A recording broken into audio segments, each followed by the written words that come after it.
Bonjour à toutes et à tous. Les gros clubs de Ligue 1 se portent plutôt bien en ce moment. Le PSG, l'OM, Lyon, Lille, Monaco ou le RC Lens. On va dire qu'il n'y a que Nice et le Stade Rennais qui sont un petit peu en galère parmi ce peloton d'équipes régulièrement européennes. Les effectifs sont très sympas, il y a de la qualité dans notre belle Ligue 1, ça se voit depuis le début de la saison, mais on va pas se mentir, ça n'a pas toujours été le cas. Il y a eu des compos absolument ignobles sortis par globalement tous les clubs de Ligue 1, personne n'échappe à la règle, donc on va devoir revenir en arrière et constater les dégâts. Voici les pires compos de l'histoire de la Ligue 1, celles qui font froid dans le dos et nous rappellent des mauvais souvenirs, celles que personne n'a compris, même 5, 10 ou 20 ans plus tard.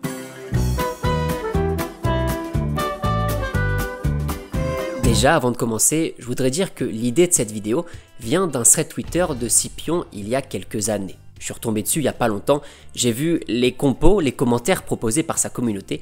C'était pas joli, mais c'était marrant de voir tout le monde discuter en rigolant des pires tactiques de leurs clubs respectifs. Donc déjà, un grand merci à Scipion pour la rigolade et pour l'idée de cette vidéo.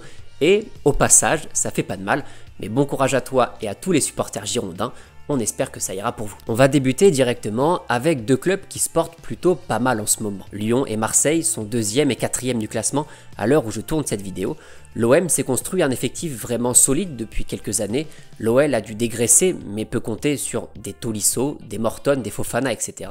Bref, deux équipes plutôt sympas sur le papier. Mais il y a 10 ans, ce n'était pas le cas du tout. Nous sommes au début de la saison 2016. Les deux Olympiques s'affrontent au Vélodrome dans un match qui va se terminer sur un bon petit 0-0 avec seulement 3 tirs cadrés en 90 minutes. La faute, peut-être, aux deux compos sortis par Franck Passy et Bruno Genesio. D'un côté, l'OM en 4-2-3-1 avec une charnière Doriaou Botchan, Bounassar qui joue ailier gauche, William Vainqueur en 6 et l'immense Aaron Leia Iseka en chef d'orchestre. Alors certes, il y a Thauvin et Gomis devant, mais pour le reste, bravo à tous les supporters marseillais qui ont tenu le choc et qui profitent aujourd'hui d'un effectif bien plus attrayant. De l'autre côté du terrain, privé de Lacazette, de Fekir et de Valbuena, Bruno Genesio va proposer un 3-5-1-1 avec Tolisso en 10 et Maxwell Cornet comme seul attaquant, une compo ultra défensive qui ne laisse aucun espace aux Marseillais.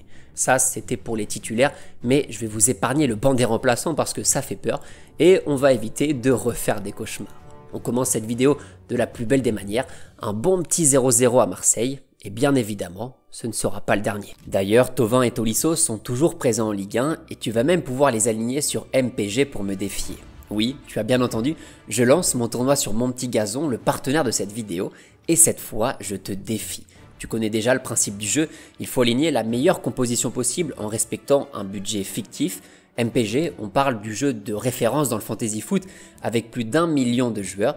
Et si je dis bien fictif, c'est parce qu'on parle ici d'un jeu entièrement gratuit et ça, c'est quand même très cool. Donc jusqu'au vendredi 31 octobre, tu peux faire ta meilleure équipe possible dans le tournoi Compte de foot, disponible avec le code COMPO.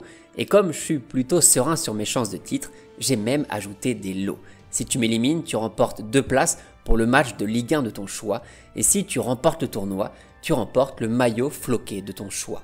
Pour ceux qui veulent en savoir plus, toutes les règles sont disponibles sur le site de Mon Petit Gazon. Le lien vers le tournoi Compte de foot est disponible en commentaire et en description.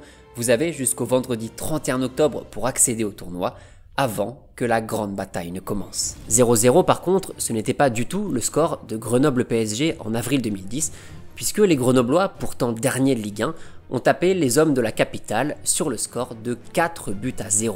Avant l'arrivée des Qataris, le PSG pouvait aligner ce genre de 11 titulaires exceptionnels, une charnière Makonda-Sami Traoré, 4 mecs au milieu dont aucun n'a un profil de créateur, et le duo devant, Peggy Louindoula, Jean-Eudes Maurice. Un coup de maître de la part d'Antoine Camboiré qui nous permet dans cette vidéo d'avancer le profil de Younous Sankaré parce que malheureusement on va devoir en reparler. Alors oui, le PSG a connu pas mal de compos un peu compliqués à la fin des années 2000 qui auraient largement leur place dans cette vidéo, mais on doit parler de tout le monde, c'est la règle, alors place désormais à nos amis lillois. On retrouve le PSG mais cette fois-ci à l'automne 2016 pour une victoire 1-0 des Parisiens à Pierre-Mauroy. La particularité de ce match, au-delà du score, c'est bien la composition proposée par Frédéric Antonetti pour espérer résister face à ce PSG. Alors que le club est déjà en pleine crise et frôle la zone de relégation, l'entraîneur lillois envoie ce 4-5-1 ultra défensif avec Cortia et Palmieri sur les ailes, Mavouba, Amadou, Sankaré encore lui au milieu et le pauvre Eder tout seul sur le front de l'attaque. Le défenseur central Soumaoro doit jouer latéral droit. Bref, l'objectif d'Antonetti est clair, Lille doit sortir la bétonneuse. Malgré ce schéma avec un bloc très bas, Lille va bien céder face au PSG et l'entraîneur lillois finira par être licencié à peine quelques semaines plus tard. Pour continuer sur la dynamique des clubs qui vont plutôt pas mal ces dernières années, place à l'AS Monaco qui a connu des périodes franchement compliquées à la fin des années 2000. Après sa finale de Ligue des Champions, le déclin du club monégasque va atteindre son apogée à la fin de la saison 2011. Le club est relégué en Ligue 2 et l'entraîneur Guy Lacombe va proposer ce 11 titulaire exceptionnel avec des stars de partout. Aubameyang joue ailier droit, Nicolas Nkoulou joue milieu récupérateur avec l'immense Djidji Gosso, la charnière Puy-Grenier-Mogongu ruffier dans les cages, Dieu merci Mbokani comme attaquant de pointe. Les noms qui sortent et la composition est juste mythique. Petite pensée quand même à Mathieu Coutader et Jimmy Traoré, l'ancien défenseur de Liverpool. En vrai, dans la compo, il y a quand même pas mal de noms un peu sympathiques ou de mecs qui ont fait des belles carrières, Nkoulou, Aubameyang, etc. Mais pour le reste, on est quand même sur des gars qui, globalement, ont tous disparu de la circulation. L'effectif de Monaco en 2011, je vous conseille d'aller y jeter un œil. Entre tous les joueurs qu'on a déjà cités, les Feinduno, Kurzawa, Laurent Bonnard, Mamadou Diarra, etc. C'est magnifique, il n'y a pas d'autre mot, il y a juste à profiter. L'AS Monaco en a sorti des très belles durant cette période. On pense également à cette défaite 3-0 contre Lens la saison juste avant. Tous les noms sont magnifiques, le système ultra défensif n'a rien de cohérent. Bref, c'était du Monaco à l'époque. Bravo à tous les supporters qui étaient encore là. Et justement, on vient de le voir, les pires des compos, c'est clairement les formations ultra défensives qui ne permettent pas du tout de jouer au football. Genre, il y a vraiment des entraîneurs qui se sont dit, avec ça, avec ce genre de 11 titulaire, avec l'absence totale de profil créateur, de profil offensif, je vais espérer aller faire un résultat. Le problème n'étant pas forcément tactique en termes de formation, c'est plutôt l'absence de profil créateur, de profils qui permettent de développer du jeu qui est scandaleux. Voici quelques exemples pour que vous compreniez bien de quoi on parle, avec, pour commencer, cette compo catastrophique du RC Lens en 2011, lors de l'ultime journée de championnat contre l'AS Nancy-Lorraine. Les Lensois étaient déjà relégués en Ligue 2, alors Laszlo Bologna s'est dit « j'en ai plus rien à faire, je vais aligner un 4-6-0 avec aucun attaquant, avec Raphaël Varane qui joue numéro 6, le très offensif Kondogbia qui doit se taper le rôle de faux numéro 9, une invention tactique qui ferait presque pâlir les plus grands entraîneurs du monde. Résultat des courses, les Lensois se mangent un bon petit 4-0 bien épicé avant d'aller en Ligue 2. Merci Laszlo, celle-là, on l'oubliera jamais. Et dans la même catégorie, le Stade Rennais a aussi proposé quelques pépites durant les années 2010. Le grand Manitou Philippe Montagnier a envoyé ce genre de compo ignoble contre le Gazélec un soir de septembre 2015. D'ailleurs, c'était le soir de mon anniversaire, le 23 septembre, donc merci vraiment pour ce cadeau, parce que celle-là, elle est magique. Pour ceux qui connaissent un petit peu le Stade Rennais ou qui suivaient vraiment la Ligue 1 à l'époque, il n'y a absolument que Pedro Henrique comme véritable attaquant. Et pour ceux qui connaissent ou qui suivaient Pedro Henrique à l'époque, bon bah c'était pas Erling Haaland. On est sur un attaquant qui a joué 80 matchs avec le Stade Rennais et qui a planté seulement 8 buts. Mais ça n'a pas empêché Philippe Montagnier de l'envoyer au charbon devant avec 5 défenseurs, 4 milieux de terrain à vocation clairement défensive dans cette espèce de 3-4-1-2 qui sort de nulle part. Le Stade Rennais va décrocher un tout petit match nul, un but partout, égalisation de Giovannicio à la 89e minute. On va dire que les Rennais s'en sortent plutôt bien. Rennes nous en a sorti des pas mal, son ennemi juré, le FC Nantes, n'est pas en reste non plus, et c'était il n'y a pas si longtemps que ça. En 2019, les Canaries se déplacent la Lanterne Rouge à l'en avant Guingamp, un match où il faut marquer des buts, où il faut marquer des points tout court, alors Vahid Halilhodžić va avoir la bonne idée de sortir ça. Un 3-4-2-1 avec Moutoussamy et Rongier comme numéro 10, avec un seul véritable attaquant, pas vraiment d'ailier ou de profil créatif, une purge absolue qui s'est terminée bien évidemment sur le score de 0-0. Nantes n'a pas tiré une seule fois au but durant toute la première mi-temps, à part une frappe dévissée de Diego Carlos qui a terminé directement en touche. À l'époque, voici ce que disait Ouest France à la mi-temps. C'est la pause ici au Roudourou sur le score de 0-0. Difficile de vous faire un résumé de cette première période, tant il n'y a absolument rien à dire. La seconde ne pourra pas être pire, juste espérons-le. Un 0-0 comme on les aime. Bravo à tous les supporters qui sont restés jusqu'au bout. Bon, évidemment, il y a des clubs qui sont un peu intouchables à ce petit jeu-là. Scipion étant un supporter des Girondins de Bordeaux, dans son poste, il y avait plein d'équipes qui sont sorties à propos des Girondins, où on comprend bien la descente aux enfers du club. Les Girondins, l'AS Saint-Etienne, tous ces gros clubs de la fin des années 2000, qui se sont retrouvés avec des effectifs cata ces dernières années. Bon, ça va un petit peu mieux pour les Verts, mais pour les Girondins, ces compos, c'est presque un rafraîchissement vu la situation du club actuellement. Mais le plus dur en faisant cette vidéo, c'est de se cantonner à des compos uniquement en Ligue 1, tant les clubs français nous ont régalé ces dernières années dans les autres compétitions européennes. Pour revenir à l'Olympique de Marseille, voici par exemple celle-ci, ce chef-d'œuvre des Libos, puis il n'y a pas d'autre mot, c'était en 2012 contre Limassol. L'attaque est constituée de Raspantino, Rémy, Jobello et Omrani, une sorte de 4-3-3 ou de 4-2-3, on n'est même pas vraiment sûr, avec des noms exceptionnels de partout. Je vous laisse la compo quelques instants, histoire de profiter du moment, de profiter des titulaires, des remplaçants, de tous les noms que vous êtes en train de voir, à tous les Marseillais qui voient cette vidéo. Vraiment, profitez de votre année 2025. D'ailleurs, pas la peine de vous dire que l'OM a perdu 3-0 contre les Chypriotes de Limassol, la soirée cata jusqu'au bout du bout. Comme je viens de le dire, le pire dans ces compos, c'est presque quand les sites d'information, les Eurosport, l'équipe, etc.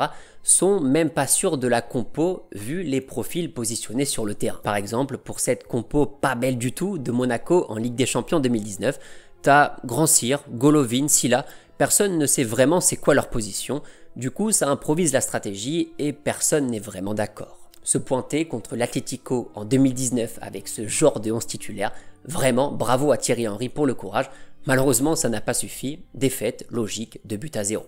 Bizarre. Quelques mois avant ce match, en Europa League, les Girondins de Bordeaux de Gustavo Poyet s'étaient pointés en Lettonie avec ça, un 4-3-3 avec des latéraux inversés, avec les très jeunes Koundé Tchouaméni, mais surtout en attaquant de pointe, le roi de cette vidéo, Younous Sankaré. On rappelle qu'il est à la base milieu relayeur, mais qu'à l'époque, Gustavo Poyet, qui était en froid avec la direction, avait choisi de le faire jouer exprès comme attaquant de pointe, sauf que ça a fait l'effet inverse, puisque Bordeaux a gagné ce match 1-0.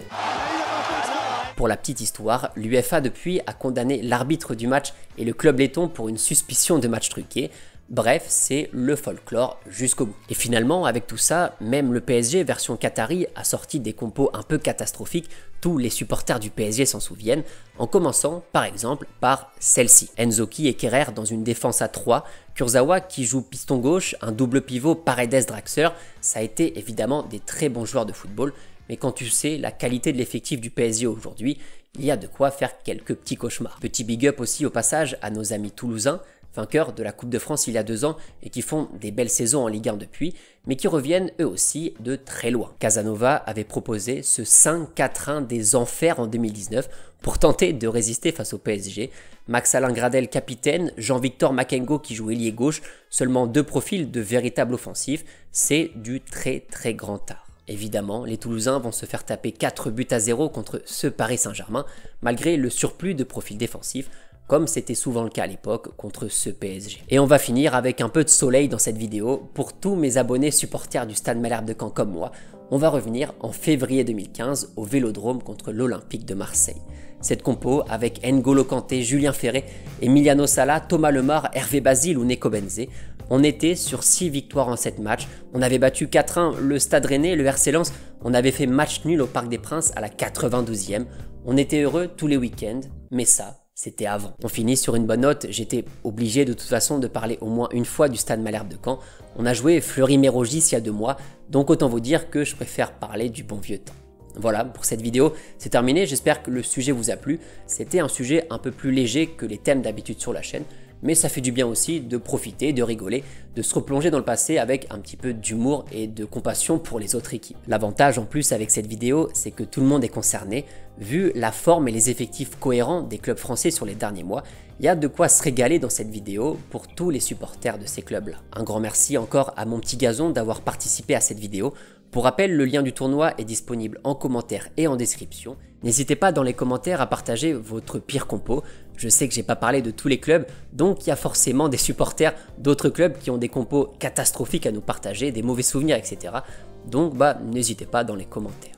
Sur ce, nous on va se retrouver cette fois dans 2 semaines pour une nouvelle vidéo. On partira cette fois-ci du côté de l'Italie. Et d'ici là, prenez soin de vous.